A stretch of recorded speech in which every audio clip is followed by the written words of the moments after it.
자, 오늘은 예언된 메시아와 교회 탄생 누가복음 21번째 시간이죠. 8장 1절부터 15절까지 제목은 비유의 비밀입니다. 비유의 비밀. 자, 8장 1절 그 후에 예수께서 각 성과 마을에 두루 다니시며 하나님의 나라를 선포하시며 복음을 전하실세. 자, 이 말씀은 예수님의 사역을 요약하는 것입니다. 각 마을과 성을 돌아다니시면서 복음을 전하셨다. 자, 근데 예수님의 제자들, 그러니까 예수님을 따라다니는 사람들이 있습니다. 누구냐면 바로 12제자가 함께 하였다라고 합니다. 12제자가 함께 하였고, 자, 첫 번째 그룹은 남자들의 무리인데 12제자. 예수님의 참 제자 중에 이 두 그룹이 있습니다. 첫 번째가 남자들의 무리죠. 두 번째는 또한 악귀를 쫓아내심과 병고침을 받은 어떤 여자들, 곧 7 귀신이 나간 자 막달라인이라 하는 마리아와, 자, 두 번째는 이제 2절에 소개되는 여자가 막달라 마리아입니다. 자, 이제 3명의 여자를 언급을 하는데 첫 번째가 막달라 마리아, 실명이 거론되죠. 이 막달라는요, 갈릴리 해변의 한 작은 동네의 이름입니다. 막달라라는 동네에 마리아라는 사람이에요. 근데 성경 어디에도 막달라 마리아가 어떻게 귀신이 나갔는지를 묘사하거나 설명하는 부분은 없습니다. 7 귀신이 나간 자라고만 간략하게 소개를 하고 있어요. 자, 근데 7이라는 숫자는요, 이 여자가 굉장히 고통을 받고 있었다는 걸 나타내요. 심각하게 고통을 받고 있었다는 것이 이제 이 7이라는 숫자의 의미입니다. 그리고 아마도 이 여자가 7 귀신이 나간 뒤에 예수님을 쫓기로 마음을 먹고 자신의 인생을 바친 걸로 생각됩니다. 예수님이 나를 구해주셨다. 그래서 예수님을 위해서 내 인생을 쓰겠다. 내 인생을 걸겠다. 예수님을 자신의 인생을 버리고 쫓아다닌 사람이 이 막달라 마리아입니다. 이 막달라 마리아는 예수님의 십자가 장면을 목격을 한 사람이고, 또한 예수님이 어느 곳에 안치되셨는지 보려고 온 사람입니다. 그래서 예수님의 빈 무덤도 가장 먼저 목격을 했고요. 부활하신 예수님도 가장 먼저 만난 사람이 바로 이 막달라 마리아라고 하는 여자입니다. 그리고 이 막달라 마리아는 예수님의 시체를 위한 향품을 준비하는 일에도 헌신을 했던 사람입니다. 자, 두 번째 3절 헤롯의 청지기 구사의 아내 유한나. 헤롯의 이 재정을 담당하는 부하 중에 이 구사라는 사람이 있었는데, 구사의 아내 요한나라는 여자가 등장을 하는데, 자, 이 요한나라는 여자가 알려주는 단서는 예수님의 사역이 이스라엘에서 권세를 갖고 있는 사람들, 헤롯의 부하들에게까지 예수님의 사역이 알려져 있음을 나타내는 것입니다. 자, 그 다음에 수산나라는 여자가 등장하는데, 이 수산나는 성경에 크게 소개되진 않습니다만 일단 이름이 소개된다는 점에서 분명히 믿음을 끝까지 지킨 여자로 생각이 됩니다. 예수님의 향품을 준비할 때 역시 같이 있었던 여자예요. 자, 그리고 그 뒤에도 다른 여자들이 있었다라고 합니다. 다른 여러 여자들이 함께하여. 근데 여기 이제 1절에서 나오는 제자와 3절에서 나오는 이제 다른 여자, 이제 막달라 마리아부터 다른 여자들까지. 근데 여성들이 3절을 보니까 자신들의 소유로 그들을 섬겼다라고 합니다. 섬기던 대상이 예수님을 포함한 다른 이제 남자 제자들 해당돼요. 그러니까 이걸 보면서도 야, 이거 이런 여자가 다 하는구나 이런 생각이 듭니다. 여자들이 제물로 또 그들을 섬겼다. 이 부분을 보면서 야, 여성들이 참 믿음이 좋고 오히려 의리가 있구나 라는 생각이 듭니다. 자, 그 다음에 이제 비유, 이제 8장 4절에 이 씨 뿌리는 자의 비유가 등장하는데, 이 비유는 앞에 있는 남성 제자들과 여성 제자들을 좀 염두를 해두고 읽으면 좋을 것 같아요. 자, 4절 각 동네 사람들이 예수께로 나와 큰 무리를 이루니, 마가에는 예수님이 바닷가에서 말씀을 전했다라고 나와 있거든요. 근데 누가는 바닷가라는 정보를 주지 않습니다. 다만 동네 사람들이 예수께로 나와서 큰 무리를 이룬다라고 하는데, 이 이룬다라는 현재 진행의 의미는요, 말씀을 듣는 사람들이 계속 늘어나고 있고 불어나고 있음을 알려주고 있습니다. 예수님의 말씀을 듣는 사람들이 불어나고 있다. 자, 근데 이 무리들이 정말 예수님을 믿는 사람들로서 몰려는 걸까? 이 질문을 먼저 해야 될 것 같은데요. 이 비유의 정체는 사실 굉장히 많은 사람들이 예수님을 피상적으로 믿어왔음을 나타냅니다. 피상적으로 따른다. 왜냐하면 예수님의 사역과 가르침이 신기했기 때문이거든요. 예수님이 사역하시고 가르치시고 병든 자 쫓아내시고 심지어 이제 권세 있는 자들을 말씀으로 반박을 하시는 장면들을 보면서 흥미로웠을 거라고 생각이 들어요. 쫓아와서 예수님을 보는 거죠. 예수님을 구경하려고 사실 온 사람들입니다. 예수님을 구경하려고 온 사람들. 자, 근데 예수님께서 비유로 말씀을 하시는데, 자, 한번 상상을 해봐야 돼요. 이스라엘의 지역의 어떤 농부가 씨를 뿌립니다. 근데 여러분들 농촌을 가보시면 알겠지만 오늘날에는 딱 아스팔트를 깔잖아요. 근데 옛날에는 아스팔트가 없으니까 사람들이 많이 밟고 다져놔서 이 길이 있어요. 길은 흙이지만 굉장히 단단합니다. 굉장히 단단하게 다져진 길이 있고 그 옆에 이제 뭐 논이라든가 밭이 있죠. 자, 어떤 농부가 씨를 뿌려요. 이스라엘에서는 10월에서 12월 사이에 씨를 뿌립니다. 물론 작물에 따라 다르겠지만 10월에서 12월 사이에 씨를 뿌리고요. 그 작물들은 4월경에 크게 자랍니다. 그리고 6월이 되면 추수를 합니다.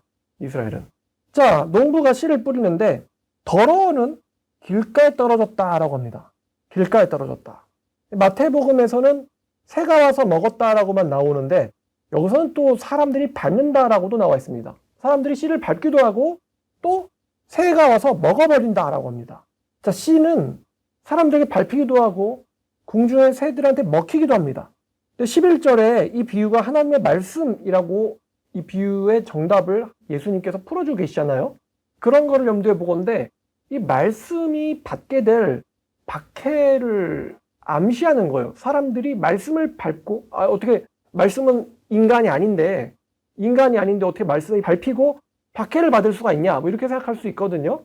근데 예수님의 가르침이 굉장히 사람들한테 멸시당하고 또 공격당할 거라는 어떤 운명을 암시하는 것 같아요.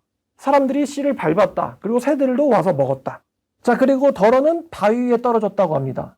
이게 이제 뭐냐면 그냥 바위가 아니고, 왜냐면 그냥 바위면 싹이 나진 않겠죠? 바위 위에 흙이 얇게 덮여 있는 거예요.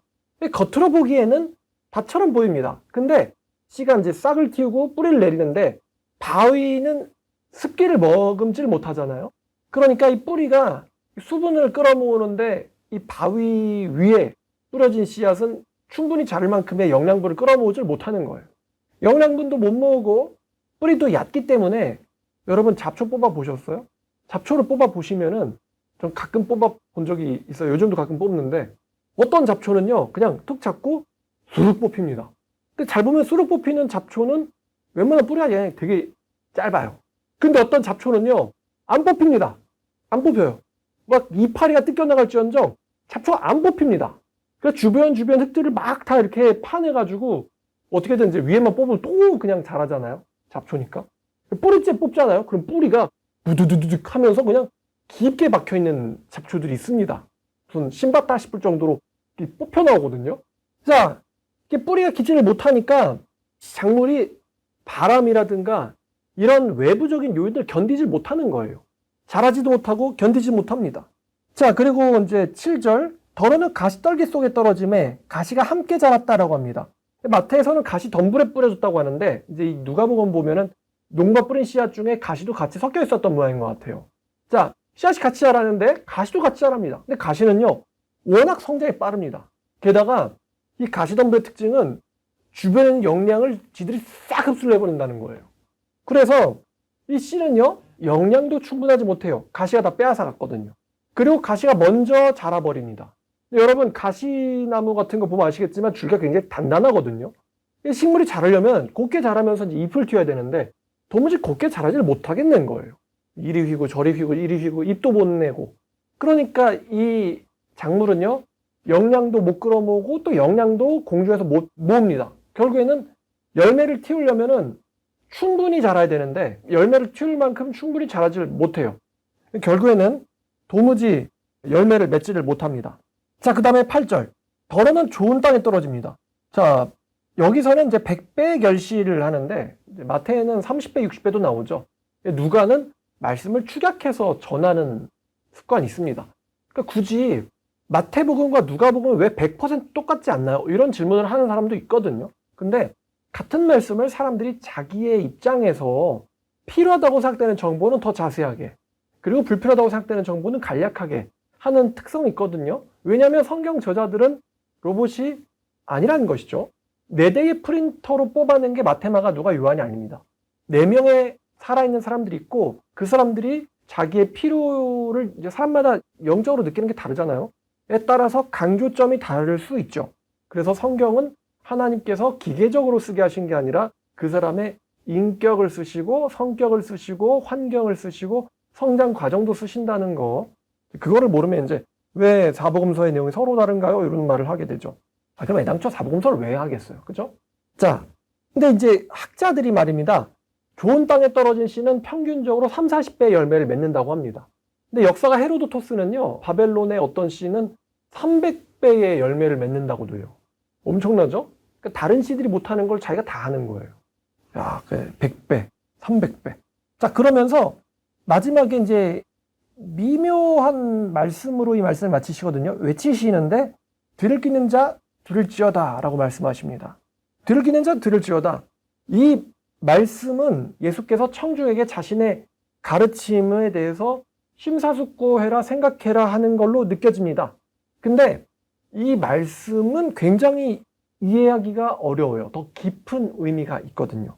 청중 중에서는 예수님의 말씀을 들을 수 있는 사람들과 예수님의 말씀을 들을 수 없는 사람들이 있습니다. 예수님의 말씀을 들을 수 있는 사람에게 예수께서는 들어라 라고 명령하셨습니다. 명령법이거든요. 들어주시지 않겠습니까? 부탁이 아니에요. 명령입니다. 즉 이 말씀은 들을 수 없는 사람에게 주어진 말씀이 아닙니다. 들을 수 없는 사람에게는 주어진 말씀이 아니에요. 근데 이 말씀은 되게 역설적입니다. 왜냐하면 성경 자체가 오픈소스입니다. 예수님을 사랑하는 사람도 거듭난 사람도 이 말씀을 읽지만 예수님을 사랑하지 않는 사람, 거듭나지 못한 사람도 이 말씀을 읽습니다. 뿐만 아니라 예수님에게 몰려온 그 당시 사람들 중에서 12제자와 이 이름이 언급된 여성들처럼 자신의 인생과 재물을 걸고 예수님을 쫓는 사람도 있지만 무리들이 계속 모여들었다고 하잖아요. 근데 이 무리들이 나중에는 예수님에 대해서 굉장히 적대적으로 변하거든요. 예수님을 처음에 흥미로만 따라온 사람들이 있었단 말이에요. 근데 예수님은 그 사람들에게도 이 말씀을 외치셨잖아요. 외치시다. 제가 요즘에 외치는 거 연습하고 있거든요. 외치는 거는 많은 사람들이 들으라고 하는 거죠. 그럴 이유가 아니라면 외치지 않습니다. 자, 그러니까 예수님은요, 이 말씀이 들을 수 없는 사람에게도 사실은 제발 들어라 라고 하는 간절함이 표현됐다라고 할 수 있습니다. 자, 제자들이 비유의 뜻을 물어봅니다. 근데 마태에서는요, 왜 비유를 쓰셨습니까? 라는 질문도 있거든요. 근데 여기는 왜 비유를 쓰셨어요? 라는 질문은 없어요. 비유의 뜻은 무엇이죠? 라고 나와 있죠. 그런데 예수님께서는 10절에 이사야 말씀을 인용하셔서 제자들이 물어보지 않은 비유를 쓰신 이유에 대해서도 짤막하게 대답을 해주십니다. 이르시되 하나님의 나라의 비밀 아는 것이 너희에게는 허락되었지만 다른 사람들, 여기선 다른 사람들이라고 나와 있지만 마태복음에는 그 수많은 사람들을 가리킵니다. 너희들 외에 다른 사람들에게는 비유로 하나니, 왜냐하면 그들이 보아도 보지 못하고 들어도 깨닫지 못하게 하려 함이라. 그들이 들어도 보아도 깨닫지 못하게 하게 하려고 비유를 드셨다라고 하거든요. 그러니까 비유는요, 제자들에게는 하나님의 말씀을 이해하게 하기 위해서 또 그 밖의 사람들에게는 심판을 위해서입니다. 하나님의 말씀을 듣고 받아들였을 때 오는 유익에 대해서 그 사람들은 제외되어 있는 것이죠. 이미 말씀이 주어질 때 심판이 주어진 것이나 마찬가지입니다. 이거는 꼭 죽어서 당하는 심판만을 얘기하지 않아요. 하나님의 말씀을 듣고 깨닫는 그 유익에게서부터 그 무리들은 차단되어 있습니다. 이거는 우리가 길거리에 나와서 전도할 때도 그렇고요. 저는 이제 이런 생각이 들어요. 만약에 요즘에 오늘 보니까 윤석열 대통령이 성경을 구한다고 합니다. 성경을 읽으시려나 봐요. 근데 이제 이런 생각이 들어요. 성경책을 지금이 아니라 옛날부터 열심히 보셨으면 어땠을까? 윤 대통령님에게 이제 검사가 된다. 그 다음 결혼을 한다. 그 다음 대통령이 된다. 지금은 성경을 읽으신다. 이런 사건들 있잖아요. 근데 윤 대통령이 만약에 성경을 언제부터, 그러니까 이 사건이 순서를 좀 어떻게 배치하면 좀 좋을까요? 성경을 열심히 읽는다. 이 사건이 맨 마지막이 아니라 어디에 배치됐으면 좋을까요? 대통령이 되기 전에? 결혼을 하기 전에? 검사가 되기 전에? 성경을 열심히 읽는다가 검사가 되기 전이었으면은 얼마나 좋았을까? 그러면 성경을 읽으면 그냥 성경은 성경이고 검사는 검사고 결혼은 결혼이고 대통령은 대통령이다. 이게 아니죠. 성경을 읽으면 분명 성경을 읽는 유익 자체가 있습니다. 그건 꼭 천국 가서만 누리는 게 아니에요. 이제 뭐 이거 굳이 뭐 선명하게 비유 안 해도 다 이해를 하죠. 말씀을 들으면 그 듣고 깨닫는 사람에게 그 자체로 유익이 이미 있다는 것입니다. 근데 이 사람들, 그 외 사람들은 그 유익으로부터도 배척을 당해져 있는 상태예요. 다 같이 서 있지만 다 같은 사람들은 아니다. 자, 여기서 이사야 말씀 인용하셨는데 우리가 사실 이사야를 강의를 했잖아요. 그러니까 이사야 한번 조금만 봐보죠. 이사야의 전제를 이해할 필요가 있습니다. 이사야 1장 2절과 3절, 4절을 보면 자, 이 말씀이 이사야 말씀을 인용한 거라고 말씀드렸잖아요. 그러니까 하나님께서 이사야에게 주신 말씀 또 하나님의 마음을 이해하면은 예수님께서 이 비유를 쓰신 게 좀 이해가 되겠죠? 하늘이여 들으라 땅이여 귀를 기울이라. 여호와께서 말씀하셨다. 그러니까 여호와께서 하늘에게 땅에게 말씀하셨어요. 예수께서 듣지 못하게 하려고 라고 하면 하늘이여 땅이여 이러시겠어요? 하늘에게까지 땅에까지 들릴지어다. 여호와께서 말씀하셨다. 어떤 말씀이냐? 내가 자식을 양육했는데 자식들이 나를 거역해 했다. 어떻게 이럴 수가 해요? 자식을 길렀는데 자식들이 나를 배신했어요. 어떻게 이럴 수가? 하늘이여 땅이여 들어주세요. 들어소서 이런 거예요. 3절부터 4절 소도 임자를 알고 나귀도 주인의 귀를 알건만 이스라엘이 알지 못하고 내 백성을 깨닫지 못하는도다. 왜 깨닫지 못할까요? 4절 슬프다. 범죄한 나라요. 허물진 백성이요. 행악의 종자요. 행위가 부패한 자식이로다. 이들이 여호와를 버렸으며 이스라엘이 거룩하신 이를 만우리 여겨 멀리하고 물러갔도다. 이 사람들이 왜 3절 깨닫지 못했어요? 4절 행위가 부패하고 여호와를 만우리 여겨 버리고 도망갔기 때문에. 자, 그러니까 하나님께서 못 듣게 하셔가지고 얘네가 이렇게 된 건가요? 이런 애들이니까 하나님 말씀을 못 듣는 걸까요? 이게 참 어려워요. 하나님 못 듣게 하셔서 이렇게밖에 못 사는 걸까? 아니면 이렇게 살고 있는 사람들이니까 하나님 말씀을 안 듣는 걸까? 이사야는 하나님의 말씀을 듣기를 거절하는 완고한 사람들에게 뭐가 올 거라고 그랬냐면 하나님의 심판이 올 거라고 했습니다. 너희들은 심판당하고 이 땅에서 뿌리 뽑혀 쫓겨나갈 거야. 자, 이사야 1장 19절, 20절을 보면 하나님의 말씀이 주어졌을 때 너희가 순종하면 땅의 아름다운 소산을 먹을 것이요. 그러나 거절하면 칼에 삼키리라. 여호와의 입의 말씀이니라. 거절하고 배반하면 뭐가 와요? 칼에 삼켜진다. 그러니까 하나님께서는요. 야, 듣지 마. 제발 듣지 마. 알았지? 듣지 말고 죽었으면 좋겠어. 이렇게 말씀하시는 게 아니에요, 사실. 하나님 말씀은 들어라 해요. 왜냐하면 내 자식들이니까. 근데 그들이 듣기를 거절하고 있습니다. 그들이 듣기를 거절하고 있어요. 자, 다시 누가복음으로 돌아오겠습니다. 누가복음. 어떤 사람들은 이 8장 10절 말씀, 그들을 깨닫지 못하게 하기 위해서 이 말씀을 가지고 이거 후대에 조작한 말씀 아니에요? 라고 주장하는 사람들이 있습니다. 왜냐하면은 예수님은 사랑의 예수님인데 어떻게 자신의 메시지를 듣게 하지 않으려고 비유를 쓰시느냐? 이 말씀은 후대 조작된 걸 거다라고 주장하는 사람들이 있는데요. 예수님이 모든 사람들을 다 칭찬하고 오케이 하셨나요? 예수님 책망 안 하시나요? 예수님 훈계하시고 책망하시지 않으세요? 예수님 심판 외치시지 않습니까? 그러니까 예수님이 칭찬만 하고 받아들이기만 하는 예수님이다라는 것은 사실 예수님이라는 캐릭터를 잘못 읽어드리는 거죠. 예수님은 언제든지 사람들을 책망하셨고 또 책망하신 일이 많으십니다. 자, 11절 비유는 이러하다. 신은 하나님의 말씀이요. 하나님의 말씀이라고 알려주고 계십니다. 길가에 있다는 것은 이 말씀을 들은 자니. 자, 이제 이 밭에 대해서 정체를 알려주고 계시죠. 들은 자다. 이 네 그룹의 사람들을 이야기하고 있어요. 길가에 씨가 뿌려졌다. 길가에 있다는 것은 말씀을 들은 자니, 말씀을 들은 자래요. 그러니까 예수님 당시에, 지금 누가복음하고 있습니다. 예수님 당시에 앞에 사람들이 있어요, 없어요? 있습니다. 말씀을 들은 자인데, 말씀을 듣는데도 어떤 일이 일어나냐면은, 말씀을 들을 때 마귀가 가서 그들이 믿어 구원을 얻지 못하게 하려고 마음에서 말씀을 빼앗는다라고 합니다. 그러니까 말씀을 들을 때 마귀가 가가지고 그 말씀을 듣고 구원을 얻지 못하게 하려고 말씀을 빼앗아 버린대요. 근데 여러분 말씀을 들을 때 마귀가 왔다. 마귀가 왔다. 왔어. 이런 게 느껴지십니까? 안 느껴지죠? 사람들은 뭐야? 개독이네. 이러고 그냥 마치 자기가 처음부터 그렇게 생각해 왔다는 듯이 말씀을 거절하죠? 저런 말씀을 전한단 말이야? 에이, 아니야. 이러고서는 스스로가 그냥 거절합니다. 머릿속에 마귀가 들어와서 말씀을 가져가는 게 느껴집니까? 안 느껴지죠. 그들이 그렇게 행동하는 데에는 이면에 누가 있다는 거예요? 사실은 마귀가 있다. 말씀을 듣고 거절하는 데에는 사실 이면에 마귀가 그 사람에게 활동하고 있다는 것을 얘기해 주고 계세요. 또 어떤 사람들에게? 말씀을 듣고 있는 사람들에게. 12절 첫 번째 문장, 말씀을 듣고 있는 사람들에게. 자, 그 다음에 두 번째 사람 13절, 바위 위에 있다는 것은 말씀을 들을 때 기쁨으로 받는다. 말씀을 기쁨으로 받는다. 제가 무서워하는 구절은 이런 구절이죠. 왜냐하면 내가 이런 사람일 수도 있으니까. 말씀을 기쁨으로 받는다. 근데 뭐가 없어요? 뿌리가 없다. 뿌리가 없다는 거. 그래서 잠깐 믿다가 시련을 당할 때 배반한대요. 배반한다. 시련을 당하면 배반을 한다. 배반을 한다. 그럼 잠깐만요. 여기 얘기하는 잠깐 믿다가의 믿다가 예수님이 인정하시는 그 믿음일까요? 이거는 뭐 막 이렇게 수학적으로 뭐 문법적으로 믿다가잖아요. 이렇게 얘기하면 안 될 것 같아요. 잠깐 믿는 신용을 하다가 시련을 당할 때 배반하는 사람이요. 여러분들이 인간관계 맺으시다가 여러분 인간관계 맺으시면 뭐 새로운 학기가 됐을 때, 직장에 갔을 때, 학교에 갔을 때 막 이제 친구들이 생기잖아요.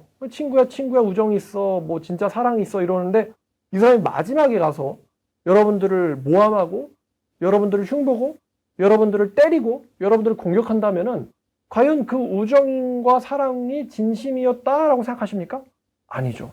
여러분들 본능적으로 참된 우정, 참된 사랑은 변하지 않아 라고 생각하시고 있습니다. 자, 그럼 예수님을 잠깐 믿다가 시련이 왔을 때 배신을 한다. 이 사람이 예수님에게 진정한 제자들일까요? 아니겠죠. 아니겠죠. 자, 그러면 다른 질문을 해볼까요? 말씀을 듣고 기뻐하면 진짜 제자일까요? 이 사람이 말씀을 듣고 기뻐하네? 세례 줘도 되겠어. 진짜 제자일까요? 모르죠. 모릅니다. 자, 그 다음에 가시떨기에 떨어졌다라는 것은 말씀을 들은 자인데요. 지내는 중에 이생의 염려와 재물과 향락의 기운이 막혀 있대요. 그러니까 이 사람 딱 그 성경이 지적하는 세상 속에 속한 자들이에요. 이생의 염려와 세금과 또 이 은행 이자, 돈 벌어야죠. 자식 교육해야죠. 교육비가 뭐 생활비가 또 뭘 사야 되는데 여러분 돈이 있어야 되는 거예요. 이생의 염려와 또 재물과 향락, 즐기긴 해야죠. 향락에 기운이 막혔대요. 이게 자기가 아닌 것 같은데 막상 이런 사람들이 참 많습니다. 믿는다고 어떻게 그렇게 살 수가 있어. 우린 사람이야. 우리에겐 손 돌릴 틈도 필요해. 예수님도 그런 건 이해해 주실 거야. 라고 하면서 늘 타협을 하죠. 늘 타협을 합니다. 근데 그런 사람들의 마음이 어떻다고 성경은 이야기하냐면은 성장의 기운을 막는데요. 온전히 결실치 못한다. 이런 질문도 가능할 것 같은데요. 그러면 언제까지 이 사람들의 성장이 막혀 있을까요? 10대 때는 좀 막혀 있다가 10대니까, 20대 때는 좀 막혀 있다가 20대니까, 30대는 좀 막혀 있다가 30대니까, 40대는 중년인데 놀아야지 40대니까, 50대는 아직 젊지 50대니까. 언제 기운이 잘 자랄까요? 많은 사람들이 좀 안이하게 생각하거든요. 지금은 아직은 아니야. 이건 크리스찬들도 이렇게 생각하고 안 믿는 사람들도 이렇게 생각합니다. 지금은 아직은 아니야. 근데 이 변하지 않는 거에 대해서 본인도 알고 있으면서도 안이하게 생각하면은 큰일 납니다, 여러분. 변하지 않는 거에 대해서 안이하게 생각하면 큰일 나요. 내가 혹시 약간 더디게 자라고 있는 참된 제자가 아니라 아예 가시떨기에 떨어진 사람이면 어떡해? 아니, 내가 아예 가시떨기면 어떡해? 얘는 하나님의 말씀이라는 정말 좋은 씨를 받아도 얘는 가시떨기예요. 얘는 밭 자체가 가시떨기예요. 얘는 절대로 열매를 맺을 수가 없는 운명이에요. 그런 사람은 어떡해? 근데 안이하게 생각하다가는 처음에야 주님 제가 이러면 안 되는데요. 이렇게 생각하죠. 이게 몇 번이고 반복되잖아요. 그러면은 나중에는 회개하는 것 자체가 그냥 본인도 회개할 마음이 안 나요. 회개할 마음이 너무너무 망가졌어요. 본인이 그 기회를 너무나도 많이 밟아놔 버렸어요. 회개하면 이제 웃음밖에 안 나는 거예요. 헛웃음밖에. 마음의 양심을 너무 많이 본인이 배신을 해버렸습니다. 마음이 망가진 상태. 배신과 이생의 염려와 향락 때문에 자라지 못한 사람에 대해서 이 사람들이 천국 가나요? 지옥 가나요? 이런 질문 할 수 있거든요. 지금 4가지 그룹이 등장하고 있는데 천국 가나요? 지옥 가나요? 자, 이 질문에 대해서 조금 이따가 말씀드릴게요. 자, 그 다음에 4번째 그룹 15절. 좋은 땅에 있다는 것은 착하고 좋은 마음으로 말씀을 듣고 착하고 좋은 마음으로 말씀을 듣는데요. 말씀을 들을 때 왜곡되거나 비뚤어진 마음이 아니라 선하고 좋은 마음으로 말씀을 듣는다. 근데 이 사람들이 문제는 5절의 끄트머리에 보니까 사람들한테 밟히고 새들이 먹는 데잖아요, 말씀을요. 이게 말씀에게 닥칠 고난을 암시하고 있거든요. 그러면 착하고 좋은 마음으로 말씀을 듣는 사람들이 과연 승승장구하고 아무런 어려움이 없는가 했을 때 절대 그렇게 쉽지 않습니다. 왜냐하면 그 뒤에 보면요, 지키다 인내로 결실한다는 표현이 나오거든요. 인내, 다른 말로 표현하면 견디다, 고난이 왔을 때, 박해가 왔을 때, 어려움이 왔을 때, 남들이 모욕하고 조롱할 때, 내 마음 안에서 의심이 일어날 때, 아주 오랜 시간 동안에 고통이 닥쳤을 때, 이때 필요한 게 인내입니다. 인내. 견딘다는 거. 남들이 다 넘어져도 이 사람들은 견딥니다. 왜냐하면 좋은 땅에 부러졌기 때문이죠. 제가 아까 잡초 뽑는 이야기 해드렸는데, 어딘가 뽑으려고 해도 안 뽑히는 거예요. 너무 단단하게 박혀 있어요, 땅 안에. 그래서 이거 제거하는 게 힘든 거예요. 불가능한 거예요. 그렇게 말씀 안으로 깊이 뿌리를 박고 있는 사람들, 비록 겉에는 보이지 않지만 환란이 곧 닥쳐왔을 때 길가에 부러진 사람 없어요. 얘 어디 갔어? 뭔가 환란이 닥쳤습니다. 얘 없어요. 이미 갔어. 그 다음에 두 번째 그룹, 돌 위에 있는 사람들, 뭔가 할 것 같은데 안 되겠네 하고 배신하고 가버렸어요. 조금 있다가 가버렸어요. 세 번째 그룹에 있는 사람들, 염려 걱정하다가 가버렸어요. 누가 있느냐 했을 때 그 1, 2, 3번의 그룹의 사람들은 없어요. 그러면 마지막 네 번째 그룹의 사람들, 그 사람들은 견디고 있어요. 환란을 견디고 박해를 견디고 있습니다. 자, 누가복음 14장 33절 말씀 보시죠. 14장 33절. 한 구절인데 굉장히 강력하죠. 이와 같이 너희 중에 누구든지 자기의 모든 소유를 버리지 않으면 능히 내 제자가 되지 못하리라. 모든 소유를 버리지 못하면 내 제자가 되지 못하리라. 또 26절. 자기 목숨까지 미워하지 않으면 내 제자가 되지 못하리라. 내 제자가 되지 못한다. 누가복음 이 한두 구절을 딱 보면은 예수께서 지금 다시 한번 와보죠. 자, 8장 4절. 각 동네 사람들이 예수께로 나와 큰 무리를 이루고 있다.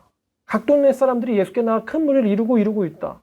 근데 예수께서 너희들의 목숨도 미워하지 아니하면 모든 소를 버리지 않으면 내 제자가 되지 못하리라. 목숨을 버리지 못하는 사람들이 자 13절에 시련을 견뎌낼 수 있을까요? 재밌습니다, 여러분 이거. 여러분 이거요. 이 사람 딱 봐도 시련을 견디지 못할 것 같아. 그럼 이 사람한테 이 말씀 가르쳐 주잖아요? 그럼 자기는 아니라 그래요. 그런데 시련이 딱 닥쳤을 때 분명히 이 사람이 아니라고 한 그 말이 제 뇌리에 맴돌고 있거든요. 근데 바로 배신하고 나갑니다. 자, 예수께서 모든 소유를 버리지 아니하면 내 제자가 될 수 있다고 했어요? 없다고 했어요? 얘는 딱 봐도 자기 자신의 유익과 부귀에만 관심을 갖고 있는 사람이에요. 그럼 이런 사람들한테 자 14절 말씀 이생의 염려와 재물과 향락의 균이 막혀서 온전치 결실지 못하는 사람에 대한 가르침을 가르쳐 주잖아요. 그럼 이렇게 살지 말아야겠다라고 얘기를 합니다. 근데 예수님 믿는 것 때문에 혹은 교회 가는 것 때문에 신앙 때문에 경제적인 문제가 불이익이 조금이라도 닥칠 것 같다. 그럼 이 사람들 바로 교회를 떠나요. 자, 그러니까 이게 참 신기하단 말입니다. 제가 얘는 이렇게 할 것 같으니까 뭔가 좀 이상한데 미리 알려줘야겠는 걸 하고는 말씀을 가르쳐 준단 말이죠. 근데 말씀을 알고 나서도 그러니까 여러분 이런 생각하잖아요. 이 사람이 왜 교회를 나갔지? 이 말씀을 미리 가르쳐 줄 걸 하고는 전 후회를 했거든요. 이런 말씀을 가르쳐 줄 걸 하고 후회를 합니다. 이런 경험이 반복되다 보니까 이렇게 행동할 것 같은 사람한테 미리 그 말씀을 가르쳐 줘요. 근데도 결과는 어떨까요, 여러분? 똑같다는 거예요. 분명 그 말씀을 알고 있는데도 말씀을 배신하고, 그러니까 교회를 배신한다는 표현은 좀 다르게 표현해야 될 것 같아요.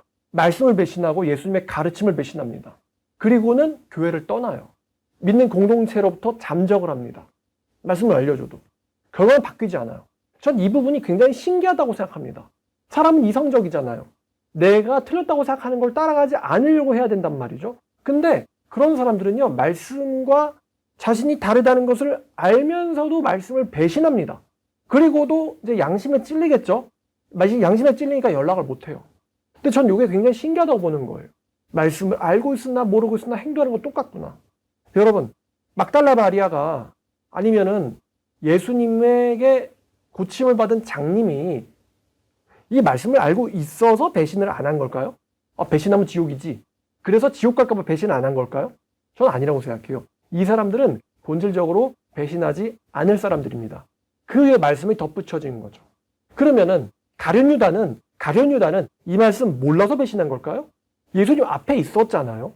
제자들이 이 비유 무슨 뜻이래? 라고 하면서 자기들끼리 계속 그렇게 이런 뜻이래 저런 뜻이라면서 대화했을 거 아니고 그거를 가룟유다도 들었을 거 아니에요.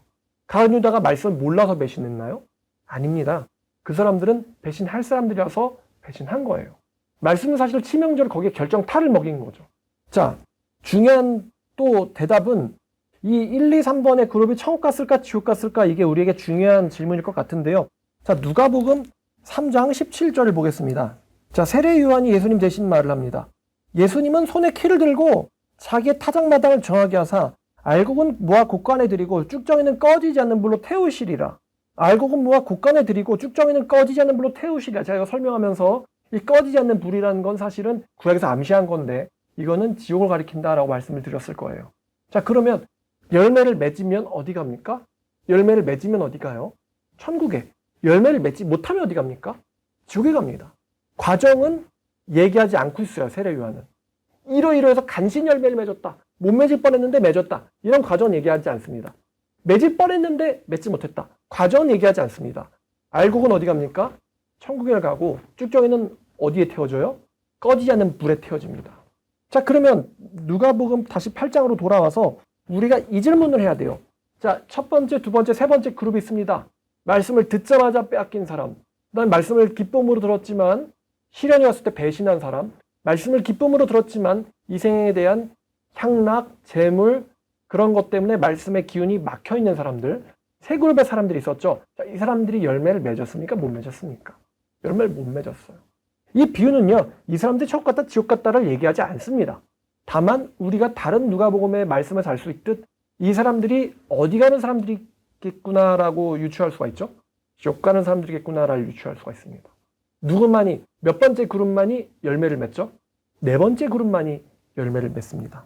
착하고 좋은 마음으로 말씀을 지키다. 제가 좋아하는 표현이에요. 말씀대로 사는 거예요.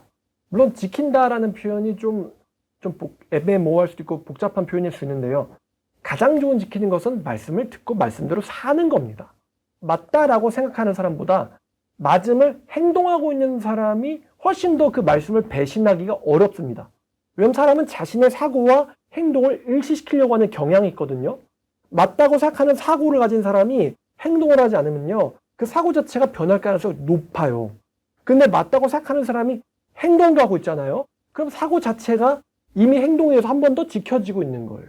내가 이만큼 견디고 말씀을 위해서 살고 있는데 말씀을 배신하겠어요? 아닙니다. 너 왜 여기까지 왔어? 괜히 좋아 보여서. 이러면서 박해받을 수는 없다는 거예요. 이미 예수님이 맞다고 생각하니까 박해도 견디는 거죠. 자, 그래서 말씀을 지키고 행하고 그 다음에 이제 인내로 박해가 왔을 때, 유혹이 닥쳤을 때 참된 신자들이 박해와 유혹을 안 받는다, 받는다. 성경에 뭐라고 말해요? 받는다예요. 받는다인데 이 좋은 사람들은 마음속에 뭘 갖고 있습니까? 인내를 갖고 있습니다. 인내를 갖고 있기 때문에 남들이 다 쓰러질 때 이 사람들은 견뎌냅니다.